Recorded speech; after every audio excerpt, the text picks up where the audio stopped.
Shri Venkateswara gold తాకట్టులో ఉన్న మీ బంగారాన్ని విడిపించి కొనబడును.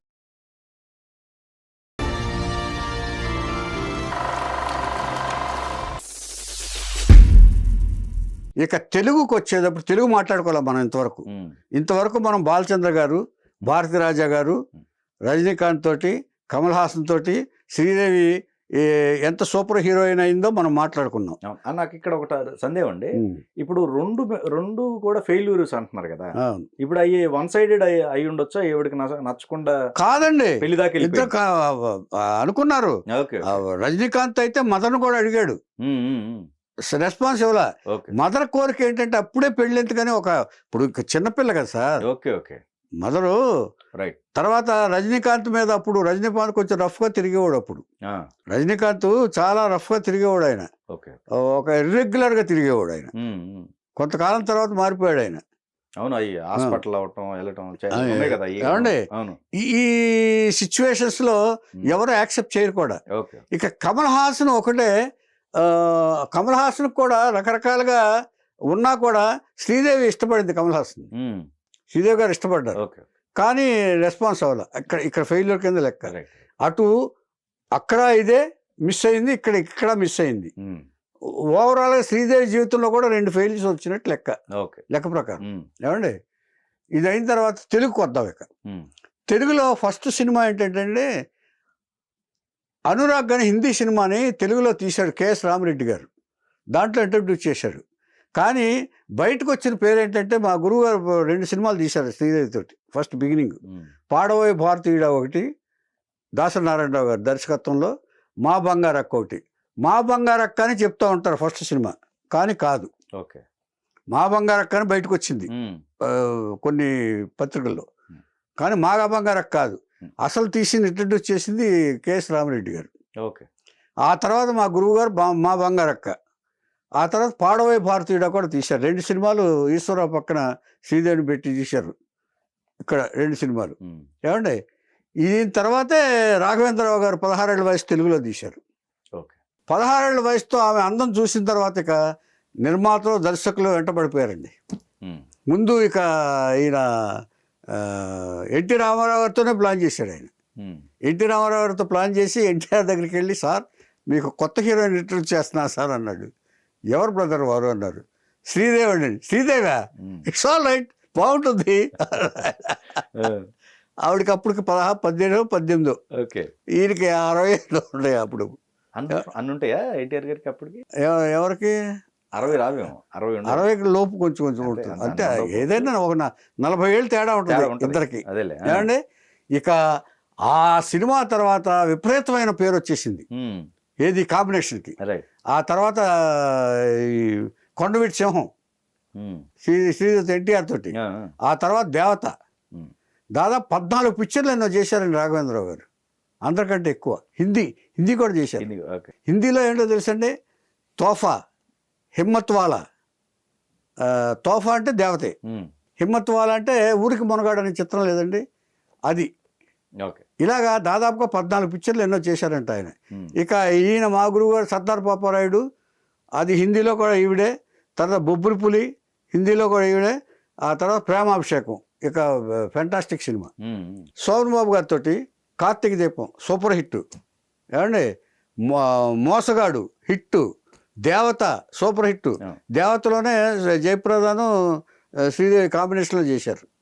కృష్ణ గారితో బురుపాల బుల్లోడు, అడవి సింహాలు, కృష్ణార్జునులు, భోగభాగ్యాలు, బంగారు భూమి, ఇలాగా దాదాపుగా 25 సినిమాల పైన కృష్ణ గారితో చేశారండి. 25-30. తర్వాత ఈ కృష్ణరాజు గారితో త్రిశూలం, పులిబిడ్డ, ఇంకో సినిమా ఏదో ఉంది. ఇలాగ 5-6 సినిమాలు ఆడితో చేశారు ఆయన. ఏమండి, తర్వాత చిరంజీవి గారితో జగదేకుడు, అతిలోక సుందరి. ఏమండి, మన నాగార్జున తోటి గోవిందా గోవిందా ఇలా చేశారు. ఏమండి, ఇలాగ అందరు హీరోలతోటి దాదాపుగా చేశారు.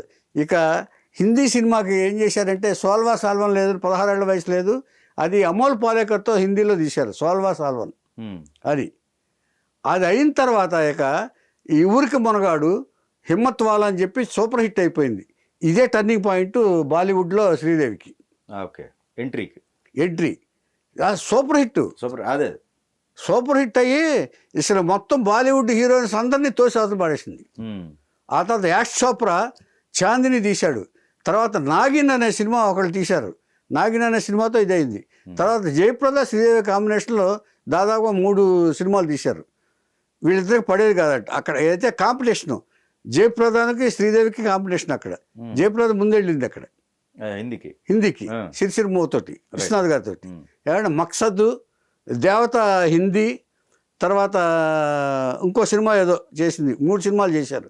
వీళ్ళిద్దరూ పడకపోతే ఏం చేశారంటేనండి వీళ్ళిద్దరికి పడేది కాదు దాదాపుగా. అలాగా ఈ యాష్ చోప్రా నాగిన్, తర్వాత ఖుదాగవా అమితాబ్ బచ్చన్ తోటి చేశారు. రాజేష్ ఖన్నాతో 4 పిక్చర్స్ చేసింది. ఇప్పుడు మిథున్ చక్రవర్తి తోటి ఒక సినిమా వచ్చిందండి. ఇది ఒక టర్నింగ్ పాయింట్ శ్రీదేవి జీవితంలో. అందుకని చెప్తున్నా, ఇంపార్టెంట్గా చెప్తున్నా. మిథున్ చక్రవర్తితో క్రేజీ ఆర్టిస్ట్ అప్పట్లో బెంగాల్ నుంచి వచ్చాడు ఆయన. మిథున్ చక్రవర్తితో యాక్ట్ చేయాలని చాలామంది, ఆయన ఒక 6 ప్యాక్ లాగా ఉండేవాడు, బెంగాల్ నుంచి వచ్చాడు. Dancer main. అతనిలో కొన్ని అడ్వాంటేజెస్ అంటే డిస్కో డాన్సర్ గుర్తుంది కదా, డిస్కో డాన్సర్ సినిమా అని ఆయన hero. Disco dancer so popular hero. అప్పుడు శ్రీదేవి కాంబినేషన్లో ఒక సినిమా ప్లాన్ చేశారు వాళ్ళు, జాగోఠా ఉస్మాన్. శ్రీదేవి కాంబినేషన్లో జాగోఠా ఉస్మాన్. ఈ సినిమా చేసేటప్పుడు శ్రీదేవి మిథున్ లవ్ చేసింది. వన్ సైడ్ కాదు, మిథున్ కూడా ఇష్టపడ్డాడు. మిథున్ కూడా ఎప్పుడు వన్ సైడ్ ఉంటుందండి. వీళ్ళు హిందీలో ఎలా ఉంటుందంటేనండి, ఎప్పుడు కూడా ఈ టైంకి ఈ అవసరాన్ని మనం తీర్చుకుందామనే ఉంటుంది తప్ప వీళ్ళకి సిన్సియారిటీ ఎప్పుడు ఉండదండి. వాళ్ళకి చాలా మామూలు కామన్గా ఉంటుంది. మనం అంటే సంప్రదాయాలు, ట్రెడిషను, రాముడికి ఒకటే భార్య ఒకటే సీత అంటాం కానీ వాళ్ళకి అది లేదండి. ఆల్రెడీ మిథున్ చక్రవర్తికి ఆల్రెడీ పెళ్ళి అయింది, 2 పిల్లలు కూడా ఉన్నారు. ఏమండి అటువంటి టైంలో వీళ్ళిద్దరికి ఇన్ఫాచ్యుయేషన్ వచ్చి ప్రేమ కలిగింది. ప్రేమ వచ్చి పెళ్లి చేసుకుందామని అనుకున్నారు. మరి నీకు పెళ్ళయింది కదా అంది. నేను విడాకులు ఇచ్చేస్తాను, నాకు నువ్వు కావాలి, విడాకులు ఇచ్చేస్తాను అన్నాడు. నమ్మింది. కానీ ఇప్పుడు కాదు, మనం పెళ్లి చేసేసుకుందాం అని బెంగాలీ పద్ధతిలో. బెంగాలీ అంటే మనలాగా తాళి ఉండదు, ఒక రింగ్ ఏదో తొడుగుతారు. అక్కడ రింగ్ తొడిగితే పెళ్ళి అయిపోయినట్టు లెక్క, ఒక కంకణం లాగా. అది తాళి కింద లెక్క కట్టేసుకుని కాపురం పెట్టాడు. 3 ఏళ్ళు కాపురం చేశారు. 3 ఏళ్ళు కాపురం చేస్తుండగా ఎప్పటికప్పుడు అడుగుతుంది, ఏంటి నువ్వు మరి ఇచ్చేస్తున్నావు కదా, అనౌన్స్ చేస్తున్నావు. పెళ్ళి అనౌన్స్ చేయలే, సీక్రెట్గా ఉంచాడు.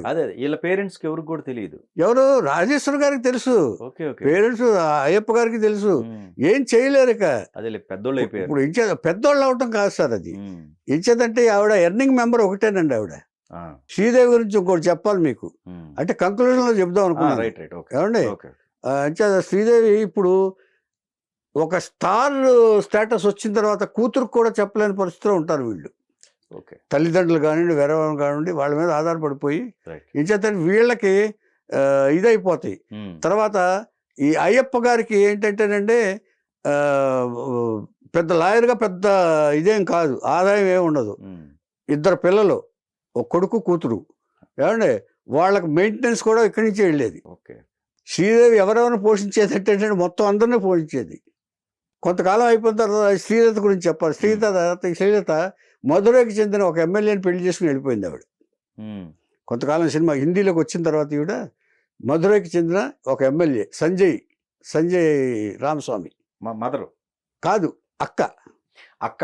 మరి ఆవిడ గురించి చెప్పాలి, 2 ఆడపిల్లని చెప్పాను కదా, మరి ఆవిడ గురించి చెప్పాలి కదా మనం. అంచేత శ్రీలత అనే ఆవిడ మధురైకి చెందిన ఒక ఎమ్మెల్యే సంజయ్ రామస్వామి అని ఆయన పెళ్లి చేసుకుని ఆవిడ వెళ్ళిపోయింది.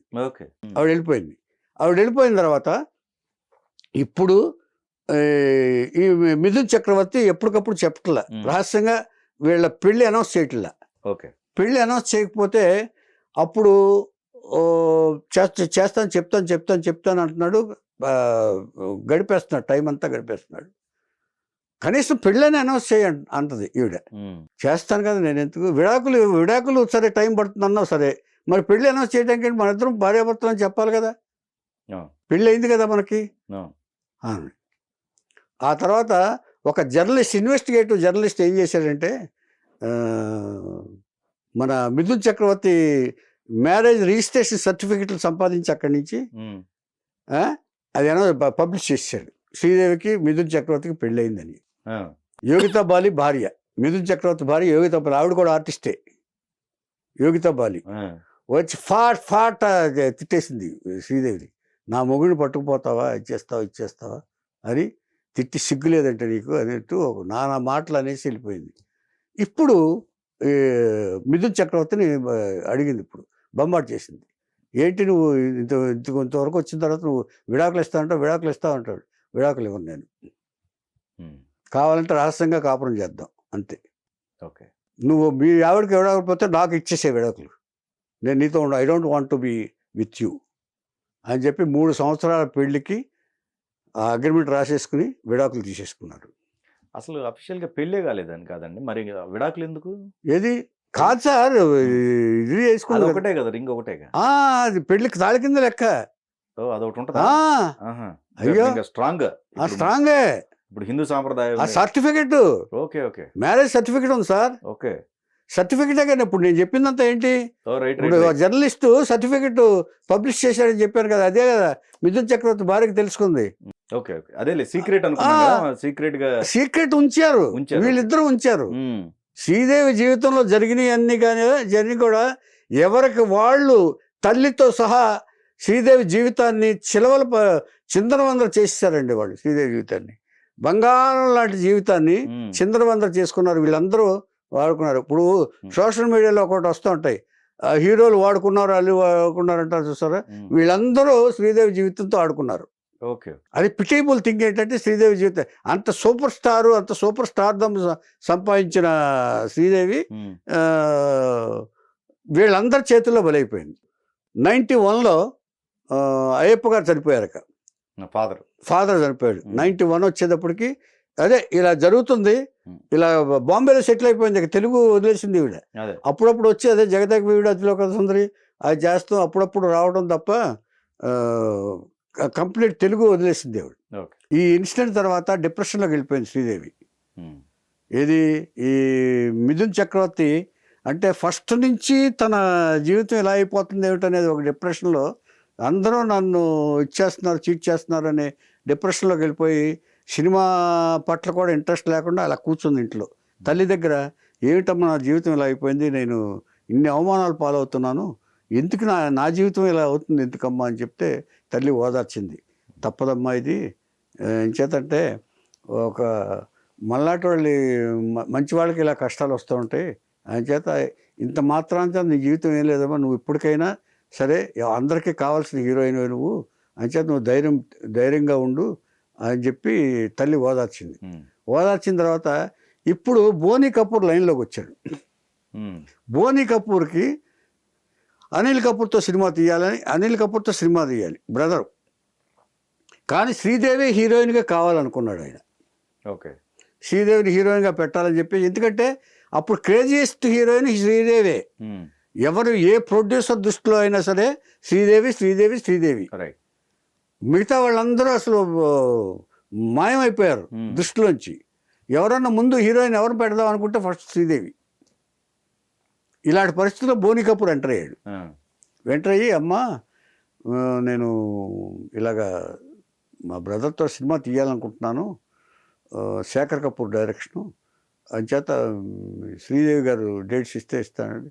శ్రీదేవి పెద్ద ఇంట్రెస్ట్ చూపించకపోతే అప్పుడు మీరు ఎప్పుడు డేట్స్ ఇస్తే అప్పుడే తీస్తా, శ్రీదేవి గారు లేకుండా నేను సినిమా తీయను. వేసాడు ఒకటి, శ్రీదేవి గారు లేకుండా, శ్రీదేవి గారు ఎప్పుడు ఇస్తే అప్పుడే సినిమా తీస్తా, అసలు సినిమా తీయను నేను, లేకపోతే క్యాన్సిల్ చేసుకుంటాను అని అలా అక్కడి నుంచి రావడం మొదలుపెట్టాడు. వదిలిపెట్టలా. వీళ్ళిద్దరూ మరి డిప్రెషన్లో ఉన్నారు కదా, కొంచెం వాడు అది కూడా తెలుసు బోనీ కపూర్కి, తెలుసు ఈ శ్రీదేవి ఇష్యూ కూడా తెలుసు, ఇండస్ట్రీ కదా తెలుసు. కొంచెం ఓదారుస్తూ వాళ్ళకి తోడుగా ఉంటూ వాళ్ళకి ధైర్యం చెప్తూ, ఎవరితో ఏదైనా మాట్లాడాలంటే ఈయన భాష ఈయన అక్కడ హిందీ నార్త్లో సపోర్ట్గా గైడ్గా వాళ్ళందరికీ ఏం కావాలంటే అది సలహాలు ఇస్తూ బోనీ కపూరు మొత్తం దగ్గర అవ్వడానికి ప్రయత్నిస్తున్నాడు. ఆయన ఉద్దేశం వేరు. ఓకే, ఏమండి అయిన తర్వాత అప్పుడు కొంతకాలానికి కొంచెం స్థిమితపడిన తర్వాత తల్లి కన్విన్స్ చేసింది, ఏమ్మా మరి ఎలాగో నువ్వు లేకపోతే సినిమా తీయనంటున్నారు కదా, నువ్వు ఇలాగే ఉన్నావు అనుకో, నీ మైండ్ డైవర్ట్ కావాలి, కొంచెం సినిమా చేసావు అనుకో, కొంచెం అందరితో నలుగురిలో తిరిగితే కొంచెం ఇదిగా ఉంటుంది. ఆఫ్టర్ ఆల్ దీని గురించి నువ్వు ఎందుకమ్మా ఒక ఇదిలో కొంచెం తిట్టి అలాంటి వాళ్ళు మోసం చేస్తూ ఉంటారు, వాళ్ళు ఎప్పుడు బాగుపడతారు అనుకుంటున్నావు నువ్వు, అంచేత మనం ఎందుకు డిప్రెషన్లోకి వెళ్ళాలి, అసలు మన లైఫ్ మనది, నువ్వు సూపర్ స్టార్ హీరోయిన్వి, అంచేత ఆయన అడుగుతున్నాడు కాబట్టి, అనిల్ కపూర్ మంచివాడు కాబట్టి, హీరో కాబట్టి నువ్వు ఒప్పుకుని సినిమా చేయమ్మా, చాలా కథ కూడా బాగున్నట్టుంది, అది చాలా శేఖర్ కపూర్ చాలా మంచి గొప్ప డైరెక్టరు అని చెప్పి సినిమా చేయమని చెప్పి కన్విన్స్ చేసిందంటే సరే అప్పుడు కన్విన్స్ అయింది, నిజమే నేను ఇలాగే ఎంతకాలం ఉండాలి, ఎలాగైనా ఉండటానికి లేదు కదా అని శ్రీదేవి సినిమా చేయడానికి ఒప్పుకుంది. ఇప్పుడు బోనీ కపూర్ వచ్చాడు, వచ్చి చాలా ఎగిరి గంతేశాడు, అమ్మ మీరు రెమ్యునరేషన్ చెప్పండి అమ్మా అంది. ఈడ ఒక ఇంచుమించుగా చెప్పేసి ఒక 10 లక్షలు ఇవ్వండి అంది. 10 కాదమ్మా 11 తీసుకోండి అని చెప్పి 11 లక్షలు ఇచ్చాడు. ఏంటి అంత ఇస్తున్నారేంటి అన్నాడు. నా శ్రీదేవి గారు అంటే మీరు ఇంతేంటమ్మా 11 ఏంటి, ఇంకేమన్నా అడగండి ఇచ్చేస్తాను నేను, శ్రీదేవి గారు అంటే అంత ఇష్టం నాకు, అంత అభిమానం నాకు, శ్రీదేవి గారు లేనిదే సినిమా తీయనని ఎందుకన్నానండి, శ్రీదేవి గారు అంటే నాకు ఇష్టం కాబట్టి, అంటే ఆవిడ స్టార్డమ్ గురించి కాదండి, ఆవిడ యొక్క ఇది ఆవిడ బిహేవియర్ ఇదంతా చాలా నాకు బాగా నచ్చిందండి అని చెప్పి అప్పుడు తీసిన సినిమా మిస్టర్ ఇండియా. కొంచెం రిలాక్స్ అయింది ఈవిడ, ఎవరు ఎంట్రీ అనుకోవచ్చు ఏమండి. డిప్రెషన్లోంచి ఎంచేతంటే ఎప్పటికప్పుడు దెబ్బలే కదా, ఎంచేత ఇప్పుడు ఏ విధంగానూ ఇది లేదు, ఇలాగా చేసుకుంటూ పోతుంది. కాకపోతే ఏంటంటే ఈ బాధలన్నింటినీ భరించడానికి అలవాటు పడిపోయారు వీళ్ళిద్దరు తల్లి కూతుర్ని.